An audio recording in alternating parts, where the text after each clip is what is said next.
चलिए सवाल में ध्यान दीजिएगा। आज जो है हम लोग प्रमेय संख्या 6.1 यानी पहला प्रमेय इस चैप्टर का देख रहे हैं, ठीक है, जिसका नाम है कथी, थेल्स। कथी नाम है? हाँ, थेल्स प्रमेय, इसी का नाम है, या आधारभूत समानुपातिकता प्रमेय, इसी का नाम है थेल्स। ध्यान रखना। और यह एग्जाम में पूछेगा 5 नंबर के। कितना नंबर के? 5 नंबर के एग्जाम में पूछता है, ठीक है, ध्यान रखना। और एग्जाम में पूछता है साथ साथ ही जरूरी वाला भी है, ठीक है ना, ये जरूरी भी है नॉलेज के लिए। और सब क्वेश्चन जो बनेगा ऑब्जेक्टिव वगैरह तो इससे बनेगा, ठीक है, तो इसको ध्यान रखिएगा। और इसका भाषा भी याद रखिएगा। क्वेश्चन किस तरह से पूछेगा तो भाषा दे देगा, कहेगा इसको साबित करने के लिए, ना तो कभी कभी डायरेक्ट लिख देगा प्रमेय, क्या बोलते हैं, थेल्स प्रमेय को लिखकर सिद्ध करे। थेल्स प्रमेय कथी करके लिखकर सिद्ध करते हैं, याद रहेगा तब ना लिखेगा। और याद होना भी चाहिए, क्योंकि मान लो प्रमेय पूछ रहा है तो कौन सा प्रमेय है, जब याद कर भाषा नहीं है तो पूछेगा थेल्स बना के चला गया, पाइथागोरस पूछेगा बना के चला गया थेल्स, तो दिक्कत होगा। इसलिए याद भी होना चाहिए, जो पूछ रहा है वही बनाना है, ठीक है, समझ में आ रहा है ना। तो इसका भाषा याद कर लेना। एग्जाम में भाषा कहेगा, मतलब थेल्स प्रमेय को लिखकर सिद्ध करे, तो भाषा याद ही नहीं रहेगा, कैसे लिखोगे, यही ना भाषा लिखना पड़ेगा, ठीक है। क्या भाषा कर रहा है इसको समझिए, इसी को समझ के हम लोग प्रमेय को साबित करेंगे। कह रहा है यदि किसी त्रिभुज की एक भुजा के समांतर अन्य दो भुजाओं को भिन्न भिन्न बिंदुओं पर प्रतिच्छेद करने के लिए एक रेखा खींची जाए तो ये अन्य दो भुजा एक ही अनुपात में विभाजित हो जाती है। अभी ये कुछ समझ में नहीं आया, आ जाए तो क्या पढ़ते इसको। बोला किसी त्रिभुज की एक भुजा के समांतर, पहले वो त्रिभुज बना लो, जो बोला है वो काम करेंगे, ठीक ना। चलो त्रिभुज बन गया। बोला है कि यदि किसी त्रिभुज की एक भुजा के समांतर, कोई भी भुजा ले लो, या तो ई ले लो चाहे ई ले लो, कोई भुजा ले लो, तो हम ई वाला भुजा ले रहे हैं। बोला है ना किसी त्रिभुज की एक भुजा के समांतर, किसी त्रिभुज की एक भुजा के समांतर मतलब सामने है ना, तो मान लेते हैं एक भुजा ई ले लेते हैं हम समांतर, ई जो है इसके कथी है, समांतर, यानी कह रहा है कि ई जो है इसके कथी है, समांतर, ठीक है। दिक्कत कथी है, भुजा के समांतर है। बोला है कि यदि किसी त्रिभुज की एक भुजा के समांतर अन्य दो भुजाओं, यानी जो लाइन लीजिएगा ना वो एक भुजा के तो समांतर होना ही चाहिए। बाद में बोला अन्य दो भुजा को भिन्न भिन्न बिंदुओं पर कथी करे, प्रतिच्छेद करे। जब एक भुजा के समांतर लीजिएगा तो दो भुजा बचेगा, एक भुजा के समांतर, ई भुजा के समांतर लेते दो भुजा बचेगा, एगो ई। तो जब एक भुजा के समांतर लेते जो, तब जो दो अन्य भुजा बचता है उसको, ये जो रेखा है समांतर वाला रेखा, अन्य भिन्न भिन्न बिंदु पर कथी करेगा, प्रतिच्छेद करेगा। देखो जो दो भुजा बचल था उसको एगो बिंदु यहाँ पर प्रतिच्छेद कर रहा है, प्रतिच्छेद मतलब छू रहा है, तो एगो यहाँ पे छू रहा है, एगो यहाँ पे छू रहा है, काट रहा है। बोले समझ में आ रहा है। या आप ऐसे भी इसको ले सकते हैं, इसको आप, ठीक है, यदि ई इसको आधार मानेंगे तो इसको ऐसे भी आप ले सकते हैं, ठीक है, सीधा लेना। तो इसके समांतर ई मान लेते हैं, सीधा है, इसको समांतर ई ले लिए तो कथी है, इसको यहाँ पे प्रतिच्छेद, जो दो भुजा बचा उसको यहाँ पे प्रतिच्छेद कर रहा है, अलग अलग बिंदु पर प्रतिच्छेद कर रहा है। तो इसका स्टेटमेंट समझ में आया। स्टेटमेंट क्या कह रहा था कि यदि किसी त्रिभुज की, ठीक ना, किसी भुजा के समांतर, ठीक है, किसी भुजा के समांतर अन्य दो भुजा को भिन्न बिंदु, यदि किसी त्रिभुज की एक भुजा के समांतर अन्य दो भुजा को भिन्न बिंदु पर प्रतिच्छेद करने के लिए एक रेखा खींचे, तो एक रेखा खींचना दिए तो क्या होगा, रेखा खींचे, तो इतना तक बोला था, खींचे जाए, है ना, यहाँ तक बोला है ना। तो के बाद जो भी रहेगा आपको साबित करना पड़ेगा। भाषा क्या है फिर से समझ लो। यदि किसी त्रिभुज की, ठीक ना, समांतर, यदि किसी त्रिभुज की एक भुजा के समांतर, ठीक ना, अन्य दो भुजा को भिन्न भिन्न बिंदुओं पर, अन्य दो भुजा को कथी, भिन्न भिन्न बिंदु पर प्रतिच्छेद करने के लिए, ठीक ना, प्रतिच्छेद करने के लिए एक रेखा खींची जाए तो अन्य दो भुजाओं एक ही अनुपात में विभाजित होता है। यानी किसी भुजा के समांतर आप रेखा खींचेगा, आइए आप अपना भाषा में समझिए, कोई भुजा के समांतर वो रेखा खींचोगे तो जो दो भुजा बचेगा उसको जो समांतर रेखा काटेगा, अलग अलग बिंदु पर काटेगा ना। जैसे मान लीजिए इसके समांतर हम खींचे, तो इसको यहाँ पे काट रहा है, इसको यहाँ पे काट रहा है, अलग अलग बिंदु पर काट रहा है, काटेगा तो जिसको काट रहा है ना वो एक ही अनुपात में कट हो जाएगा, विभाजित होगा। एक ही अनुपात में विभाजित करने का मतलब देखो, नाम इसका देते हैं, इसका ए हो गया, इसका बी हो गया, इसका सी, और इसका डी, और इसका डी। तो मान लेते बीसी समांतर कथी है, डी दिले है, तो ई वाला और ई वाला एक ही अनुपात में विभाजित हो जाएगा। यानी एडी बट्टा कट हो जाएगा, डी भी हो जाएगा, है ना, और ए बट्टा कट हो जाएगा, ईसी हो जाएगा, ठीक है। चलो समझ में आया। आइए ये हमको साबित करना है जो अभी समझाया से। तो जैसे जैसे दिले इसको लिख देंगे। दिया है कथी कले है दिया है कि ए बी सी ये क्या है त्रिभुज है। लिखेगा नहीं समझेगा। जिसमें जिसमें है ना बिंदु डी चाहे डी बिंदु डी भी लिख सकते चाहे डी लिख सकते। जिसमें बिंदु डी किस पे ए बी पर है ना तथा बिंदु ई इस पे एसी पर। ई जो है कथी पर है एसी पर ना एसी पर स्थित है। बोलो समझ में आ रहा है। जो भाषा लिख रहा है कहीं बाहर से लिख रहा है यही से लिख रहा है। ध्यान रखना फिर से क्या लिखे कि एबीसी एक त्रिभुज है जिसमें बिंदु ए बी पर तथा बिंदु ई कथी पर एसी पर स्थित है। ठीक ना। तो सिद्ध करना है कथी करना है सिद्ध करना है हमको कथी सिद्ध करना है जो सिद्ध करना है उसको लिखेंगे। तो सिद्ध हमको क्या करना है भाई एक ई भुजा कथी होगा अनुपातिक होगा। जो अन्य दो भुजा कथी है जो अलग अलग कट रहा है अलग अलग भिन्न भिन्न बिंदु पर कट रहा है कथी होगा अनुपातिक हुआ। यानी एडी बटा कथी डीबी बराबर ए बटा कथी एसी। जैसे इधर लेंगे वैसे ही उधर लेंगे। आइए तो अब हम लोग कथी करेंगे साबित करना शुरू करेंगे। तो सबसे पहले उसमें करेंगे कथी हम लोग जो है रचना करेंगे। कथी करेंगे रचना कुछ बनाएंगे इसमें अपना से। इतना तो दे ले अपना से कुछ बनाएंगे। आइए क्या करते हैं ई से एन लंब हम लोग एडी पर खींचते हैं। यहां से वो लंब डालेंगे किस पे इस पे एडी पे। तो लंब डालेंगे तो कथी होगा ये है नहीं ना वास्तविक में मान रहे हैं। मान लिया ये लंब डाले इस पे ठीक है। ई से ये लंब किस पे डाले एडी पे। फिर डी से डीएम लंब ए पे डालेंगे और यहां से लंब डालेंगे किस पे इस पे। डी से डीएम लंब किस पे डालेंगे ए पे ठीक ना। बोलो कोई दिक्कत। तो रचना में लिखेंगे और फिर क्या करेंगे इसको सी से डी को मिला देंगे।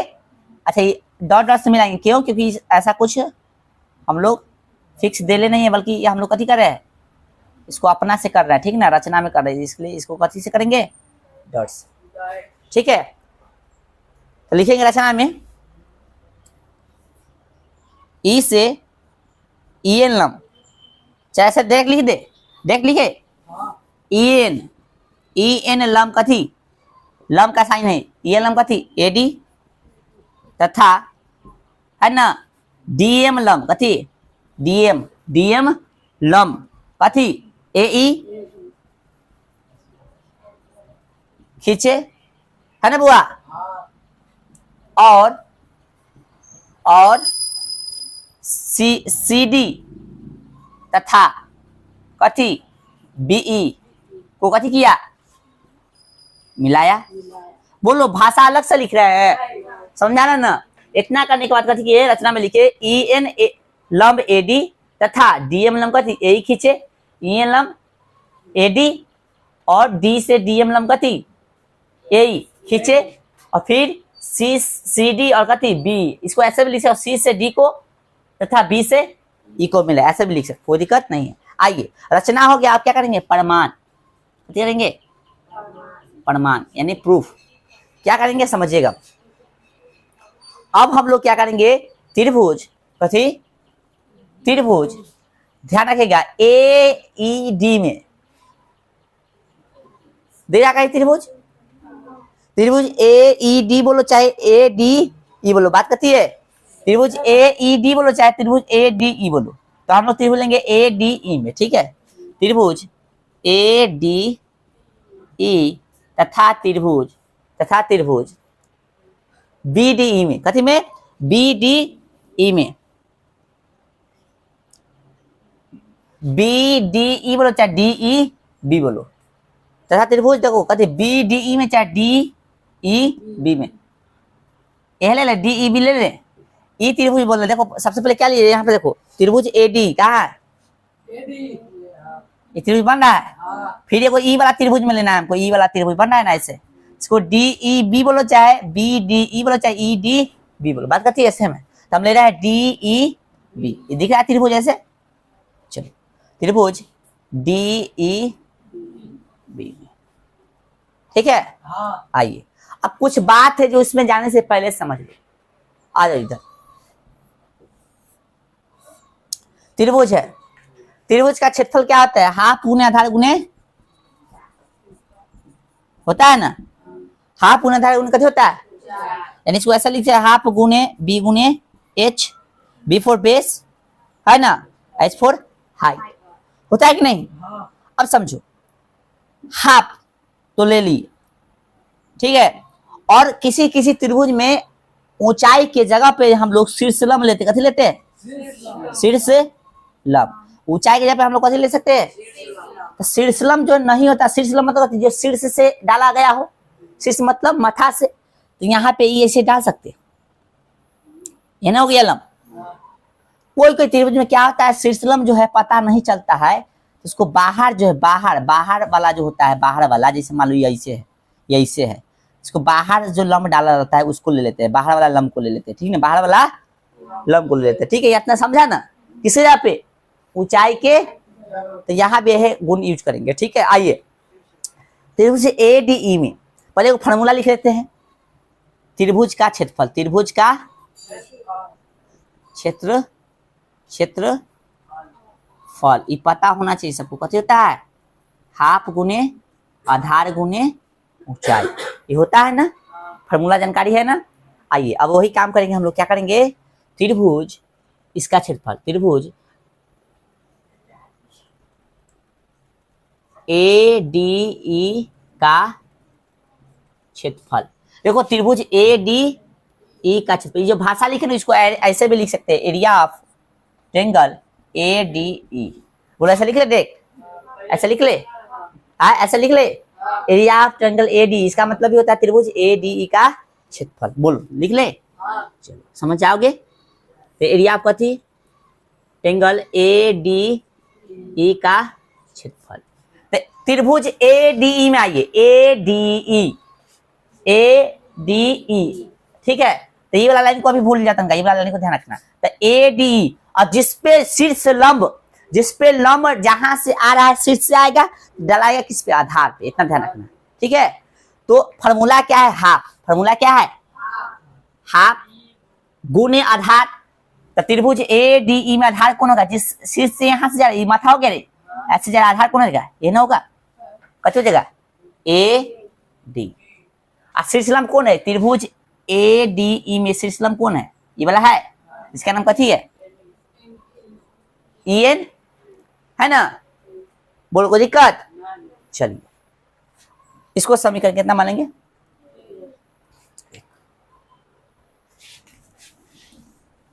बोलो समझा। फिर त्रिभुज लिखेंगे, त्रिभुज अब लिखेगा त्रिभुज, अब लिखेंगे हम लोग कथी, area of triangle, area of triangle, बाद वाला त्रिभुज कथी है, दिले बुआ डीई बी में, डीई बी बराबर, तो इसका क्षेत्रफल निकालेंगे, तो हाफ गुने आधार, हाफ गुने कथी आधार, त्रिभुज डीई बी में, डीई बी में हाफ गुने कथी आधार, हाफ गुने कथी ले लेंगे हम लोग, आधार ले लेंगे, ठीक ना, हाफ गुने कथी। तो गौर से देखिए, अभी जस्ट एक फिगर बताए थे हम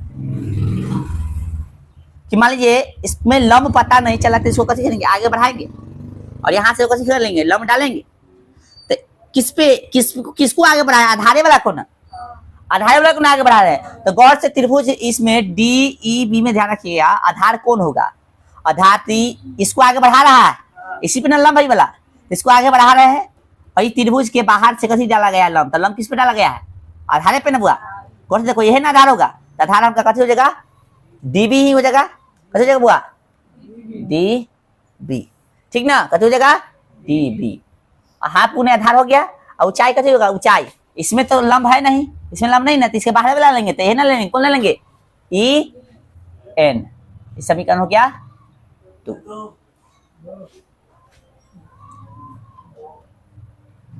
ठीक है।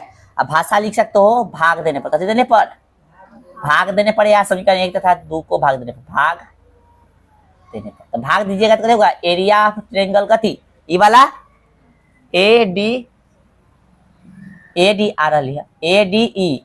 अब बटा में कथी होगा, ई वाला एरिया ऑफ ट्रायंगल कथी, डी ई बी, बराबर कथी होगा, ऊ वाला रखिएगा, भाग देने का मतलब कथी, बटा में कर देना, डी बी गुने कथी, ई एन, और फिर ई वाला लिखिएगा बुआ, सॉरी पहले ई वाला ना लिखिएगा, क्या है बुआ, ए डी ना है, ए डी है, कथी है, ए डी, और फिर है हाफ गुने कथी, डी बी, और गुने ई एन। आइए जो जो कट रहा है उसको काट देंगे, कथी बचेगा बताइए तो, area of triangle A D E upon area of triangle कथी, डी ई बी, बराबर क्या होगा, ए डी बटा डी बी। बोलो ये बचा, ये यहाँ तक उतारिए तो, चलिए कहाँ तक दिक्कत है भाई, कहाँ से दिक्कत है, यहाँ से देखो, अथी त्रिभुज का क्षेत्रफल जानते हो ना, हाफ गुना आधार गुना ऊंचाई होता है। अब देखो त्रिभुज ए डी तथा त्रिभुज का डी ई बी में, ए डी क्या है गौर से देखो, ए डी ई दिख रहा है, और फिर कथी बोला है, डी ई बी में, D E B, D B कहा त्रिभुज है, ई वाला है ना, और ए डी ई वाला है, ठीक है। तो अभी बताए थे जस्ट थोड़ा देर पहले कि त्रिभुज का क्षेत्रफल में ऊंचाई के जगह पे शीर्षलम ले सकते हैं, तो शीर्षलम जो माथा से आएगा से है ना, हाफ गुने आधार, जिसपे शीर्षलम होगा वही आधार होगा, तो ये आधार हो जाएगा, ठीक है। आधार कौन हो जाएगा इसमें, ई, जिसपे शीर्षलम पर आया वही ना आधार हो जाएगा, ये आधार हो जाएगा, और ये कथी हो जाएगा, शीर्षलम। तो उसी तरह से हमने 1/2 ले लिया, आधार क्या लिया, चूंकि ये त्रिभुज है तो इसका आधार कौन हो जाएगा, इस पर शीर्षलम जा रहा था, इस पर शीर्षलम पड़ रहा है, तो ये आधार हो जाएगा, यानी कथी हो जाएगा, एडी लिया और शीर्षलम। तो गौर से देखो शीर्षलम मतलब कथी, जो माथा से जा रहा था, इसका माथा मतलब ऐसे ना देखना कि वो ऐसे सीधा लिखल देगा माथा ये हो, ये हो तो माथा हो सकता है, इसका शीर्ष ये हो सकता है ना, पढ़ा ना तीन को शीर्ष होता है, तो इसका शीर्ष से लम इस पे जा रहा है, तो ये हो गया शीर्षलम, तो इसका शीर्षलम कथी हो गया, ये। बोलो यहाँ तक कोई दिक्कत, इसका हो गया क्षेत्रफल। अब त्रिभुज इसमें आ जाओ, तो हमने अभी जस्ट बताया था आपको कि कभी कभी शीर्षलम का जो बीच में न रहता था, इसको आगे बढ़ा के आधार को आगे बढ़ा के यहाँ से शीर्षलम डाला जाता है, ठीक ना, यहाँ से कथी होता है शीर्षलम, हालांकि सीधा डालाएगा, लेकिन अभी हम समझाने के लिए आपको बता रहे हैं, यहाँ से शीर्षलम फिर यहाँ पे डाला जाएगा, इसके बाहर वाला शीर्षलम को ले लेंगे, आधार तो ये हो जाएगा, यहीं तक आधार होगा, लेकिन शीर्षलम ई वाला ले लेंगे, ठीक है। तो इसी तरह से ई वाला त्रिभुजबा में डी ई बी में क्या हुआ, शीर्षलम मतलब हाफ गुने आधार तो ले ली कथी, डी बी ले लिए, और शीर्षलम इसके बाहर कौन है, ये इसके बाहर कौन है, इसके आधार को आगे बढ़ाओ, और क्या आगे बढ़ाओ, तो ये है ना शीर्षलम डाला हुआ इस पे, आए तो ये शीर्षलम ले लिए, ठीक है। शीर्षलम क्या हो गया, ये नहीं हो गया। अब क्या कर दिया, भाग दे, भाग मतलब कर देना, बटा में कर देना, ठीक ना। जैसे मान लो इसको लिख सकते हो 5/2, तो इसको कैसे लिख सकते हो, एक तो तरीका ये है कि 2 से 5 में भाग देना ऐसे, और दूसरा तरीका क्या है, ऐसे लिख देना, ठीक है। चलिए बस यही दिक्कत है, मतलब दिक्कत ही नहीं है, यही इसका सोल्यूशन है। आगे देखेंगे, अब समीकरण माने हैं, इसको रहने दीजिए, अंतिम में समीकरण मान लेंगे, ठीक है।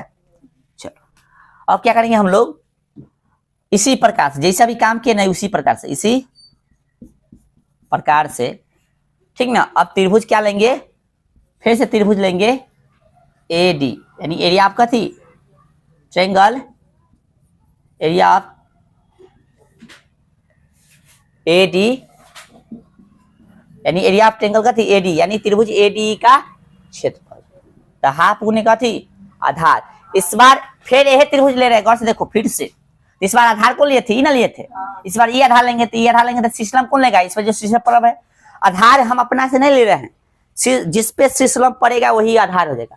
तो इस शीर्षलम ले चुके हैं, तब ये वाला शीर्षलम ले, क्या बोलते हैं, ये वाला शीर्षलम लेंगे, तो ये जब शीर्षलम लेंगे तो आधार कौन हो गया, ये वाला हो गया, तो हाफ गुने आधार, तो आधार कथी हो जाएगा इसका, ए ई, तू ही लोग बोलो आधार क्या देगा, ए ई, हाफ गुने आधार गुने ऊंचाई, ऊंचाई बोलो या शीर्षलम बोलो, तो ये आधार हो गया, तो इससे ऊंचाई कौन हो गया, यही ना हो गया, यानी शीर्षलम कौन, डी एम, क्या हो गया, डी एम। कोई बाहर आदमी है क्या, हाँ आ रहे हैं, जस्ट वेट कीजिए। कथी हो गया, तो एरिया ऑफ ट्रायंगल कथी, ए डी, हाफ गुने आधार गुने कथी हो गया, ऊंचाई। अब क्या करेंगे हम लोग, फिर से एरिया ऑफ ट्रायंगल क्या हो गया, एरिया ऑफ ट्रायंगल क्या चीज, अब तो ये हो गया ना, ये ले लिए, अभी वाला त्रिभुज ले लिया है ना, तो अभी त्रिभुज ये लेंगे, कौन सा देखिए, DEC, DEC, ट्रायंगल ऑफ कथी, एरिया ऑफ ट्रायंगल DEC, यानी त्रिभुज DEC का क्षेत्रफल था हाफ गुने कथी, आधार, आधार, इसका आधार, तो फिर वही बात, ये वाला त्रिभुज है ना, इसमें इसको आगे बढ़ाएंगे, इसको आगे बढ़ाएंगे तो इस पे देखो, इसको आगे बढ़ाएंगे तो पता चला कि इसके आधार पर कथी शीर्षलंब है, ये वाला आधार ले लेंगे, इसी ले लेंगे, EC गुने इसका कहते शीर्षलंब, तो शीर्षलंब कौन हो जाएगा, इस पर DM ही हो जाएगा, DM, फिर कथी कर देंगे, भाग देने पर, कथी देने पर, भाग देने पर, तो भाग दे दीजिए, क्या होगा, एरिया ऑफ ट्रायंगल, आप लोग भाग दीजिए, तो अभी भाग दिए थे ना, उसे भाग दीजिए। चलिए, आदमी से एक पर एक चलाता है, भेंट करने भाई समय रहता है ये नहीं, चले ध्यान दो इसको, फिर से भाग तुझे दिया, अभी तो उतार ही रहा होगा ना, चलो हम ही भाग देते, देखो दिया, इसको भाग दीजिए, तो एरिया कथी लिखिएगा, ADE, है ना, ठीक है, फिर एरिया ऑफ कथी, DEC, इन्हें लिखे हैं, DEC, तो इसका कथी 1/2 गुने AE गुने कथी DM, फिर हाफ गुने EC गुने कथी DM, जो देख देख के समझ रहा है इसी गया, इसी गया, देख देख के समझ रहा है उसको समझने बहुत आसान है। एरिया आपका हो जाएगा A ट्रायंगल ADE, फिर एरिया आपका ट्रायंगल DEC, यानी त्रिभुज ADE का क्षेत्रफल त्रिभुज DEC का क्षेत्र क्या होगा, AE बटा कथी EC। अभी जो इसको समीकरण 1 मान लीजिए, इसको समीकरण कितना 2, ठीक है, बोलिए, अब जगह है नहीं, अब पूरा उतरेगा तभी ये काम बनेगा, ये पूरा उतार लीजिए, फिर इसको हम मिटा रहे हैं, ठीक है ना, ध्यान रखना साबित क्या करना है, ठीक है, चलो ये साबित करना से ध्यान रखना, समझ लोगे ना पूरा, आए ये अभी कहीं डाउट होगा तो पूछ लेना, तो समझाएगा कि फिर मिल जाएगा तो दिक्कत हो जाएगा, इसमें इतना ई बोर्ड पर कोई के डाउट नन्नू है, देख ले। चलिए अब ध्यान दीजिएगा, यहां तक कोई दिक्कत है, अब गौर से देखिए, तो ये त्रिभुज देख रहा है DEC, ये त्रिभुज को देखो DE, अब फिर देखो DEB, दिख रहा है सबको, DEB, यानी 2 त्रिभुज देखना है, DEB और DEC, फिगर में देखिए कहाँ है, समांतर के नीचे है, दोनों समांतर के बीच में है ना, गौर से देखो, तो त्रिभुज DB चाहे DEB, ये है ना, और फिर त्रिभुज DEC, यानी कहने का मतलब जो है, रुक जाओ दूसरा कलर से हम थोड़ा इसको बताते हैं, एक त्रिभुज है DEB, है ना, एक त्रिभुज है है ना DEC, दिख रहा है सबको, तो कह रहा है दोनों त्रिभुज के लिए आधार मान सकते हैं, एक तरह से, एक त्रिभुज के लिए आधार ये हो गया, एक त्रिभुज के लिए भी कथी हो गया, आधार ये हो गया, और दोनों कथी है, एक ही आधार पर स्थित है, गौर से करो, इसको ऐसे कर देंगे तो दोनों के लिए आधार ये हो जाएगा सेम, दोनों एक ही आधार पर स्थित है और एक ही समांतर के बीच स्थित है, तो 9th में को थ्योरम पढ़ा होगा, एक ही आधार और एक ही समांतर के बीच स्थित त्रिभुजों का क्षेत्रफल कथी होता है, बराबर होता है, 9th में पढ़ाए थे, ठीक है, तो लिखेंगे एक ही आधार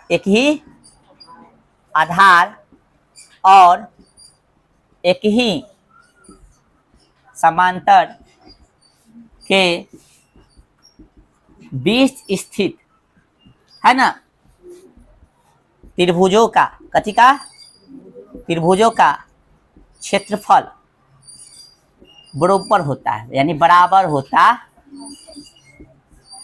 ठीक है बुआ, लिखिए, चूंकि ऐसे होता है इसलिए एरिया ऑफ ट्रायंगल कथी DEB है ना बुआ, और एरिया ऑफ ट्रायंगल कथी DEC, समझ आ रहा है सबको, हो गया बराबर, चलिए कोई दिक्कत, ऐसा क्यों किए हैं? तो ऐसा दिमाग लगाने के लिए किए बउआ सा। आइए अब गौर से देखिए समीकरण 1 और 2, इसको मान लेते कितना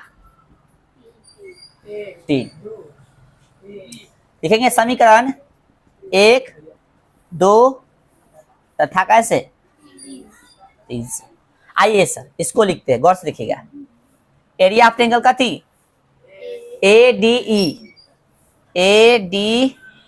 अपॉन एरिया ऑफ ट्रायंगल का थी DEB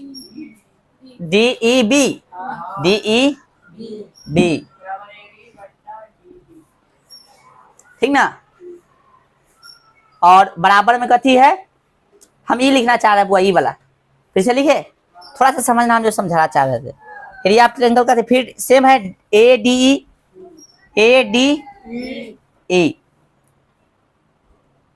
और फिर एरिया ऑफ ट्रायंगल का थी DEC ठीक है, यही ना बुआ।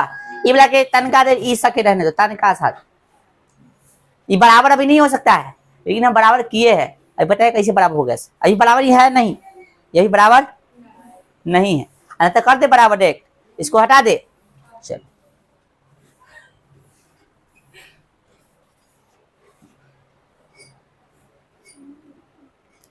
यहाँ पे बोला है समीकरण 1 2 तथा कथी से 3 से। तो एरिया ऑफ ट्रायंगल का थी ADE, तो इधर भी लिखेंगे एरिया ऑफ ट्रायंगल का थी ADE, बोलो। फिर एरिया ऑफ ट्रायंगल का थी, इसके जगह पे यहाँ पे कथी है DEC है ना बुआ, DEC है, मतलब इसमें यही ना ले रहे हैं, ये लिखा गया तो यही ना लेंगे अब, तो DEC लेंगे। क्या DEC के एरिया पर DEC के जगह पे DEB ना ले सकते हैं, ले सकते हैं, तो लिख देंगे इसके जगह पे एरिया ऑफ ट्रायंगल का थी DEB, लिख सकते हैं ना भाई। अब गौर से देखो दोनों का अनुपात सेम है,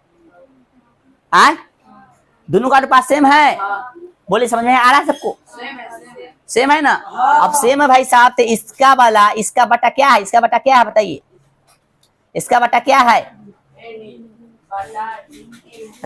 AD बटा DEB, क्या है यह ना है, कथी है AD बटा, और इसका एरिया देखो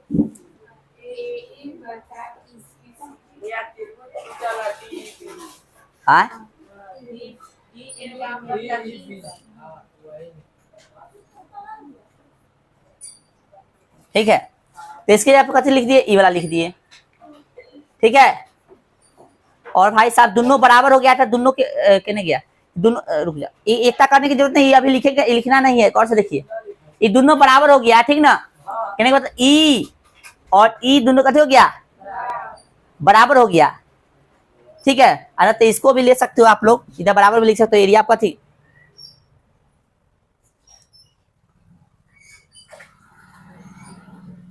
एरिया ऑफ ट्रायंगल का थी ADE और एरिया ऑफ ट्रायंगल का थी DEC, ये तीनों का थी है, बराबर है ना रे। ये दोनों आपको सेम दिख रहा होगा, लेकिन हम सेम क्यों किए हैं, इसी के जगह पे इसको कथी किए हैं, हटा के इसको लिख दिए, ठीक है ना। तो कहने का मतलब हम दिखाने की कोशिश कर रहे हैं आपको कि भाई देख लो कि दोनों बटा वाला कथी है, बराबर है।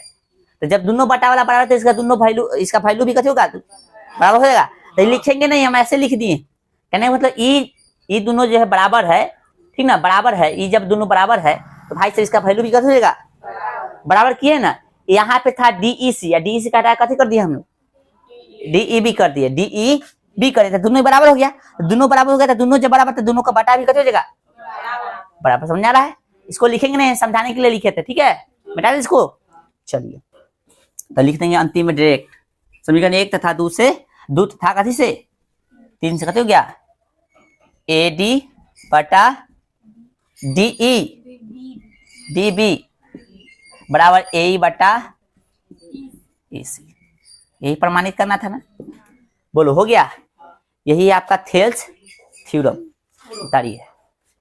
हाँ एक याद ना करवा तो पक्का थ्योरम। चलिए ई था आपका थेल्स थ्योरम, जो कि साबित हो गया है। पूरा 5 नंबर लेना है तो इसको पूरा अच्छा से समझना पड़ेगा, समझ के याद कीजिएगा, ठीक है। समझ के याद करने से क्या होगा, समझ के याद कीजिएगा और याद कर ही लीजिएगा। जब समझ के याद कीजिएगा तब बनाते रहिएगा, ठीक है। कहीं भूलिएगा तब पता चलेगा कि हाँ ये कहाँ मिस्टेक हो रहा है। समझ के रट लेना है, समझ के रटना है इसको, ठीक ना। बेगर समझने मत रटना, क्योंकि रटने से क्या होगा कि आप फटाफट लिखते चला जाइएगा, ठीक ना। और समझने से क्या होगा कि जब भूल जाइएगा वहां पे समझदारी आपका काम है, कंसेप्ट काम है। इसलिए दोनों जरूरी है, रटना भी और समझना भी, ठीक है। चलिए इसलिए इसको याद करना। अब यहाँ पे समझो, इस पे ऑब्जेक्टिव बनेगा, उसके लिए कुछ और कंसेप्ट है इसमें, साबित हो गया एग्जाम के लिए तो साबित हो गया, लेकिन ऑब्जेक्टिव बनाने के लिए कुछ और कंसेप्ट इसमें बताना पड़ेगा, जो कि कल बताएंगे। थोड़ा सा यहाँ झलक है वो देख लो। जैसे मान लो इधर एक साइड जैसे लेंगे वैसी दूसरा साइड भी लेना पड़ता है, चाहे इधर जैसे लो वैसी इधर लेना पड़ेगा, ठीक है। जैसे इधर क्या लिए हैं, ई लिए हैं, तब इतना लिए है ना, इधर भी ई लिखे यही ना साबित किए हैं। लेकिन कभी कभी क्या होगा, इधर ले लेगा ई वाला, पहले कथी ले लेगा ए बी, और तब लेगा कथी ए डी, कथी लिया ए बी या फिर कथी ए डी। तो इधर भी कथी लेना पड़ेगा ए सी और ए ई, समझा। ऐसा कैसे चलता हो सकता है कि ना ऐसे ना कथी ले लेबे, इधर ले लेबे कथी, इधर ले लेबे ए डी और इधर ले लेबे ए सी। इधर भी कथी लेना पड़ेगा ए ई, इधर ए डी लिया है ना, और इधर कथी लिया है ए बी ना, इधर ए डी और इधर कथी ए बी, इधर भी कथी ए ई और ऐसे, ठीक है ना। यदि इधर जैसे लेगा वैसी उधर, चाहे उधर जैसे लेगा वैसी इधर।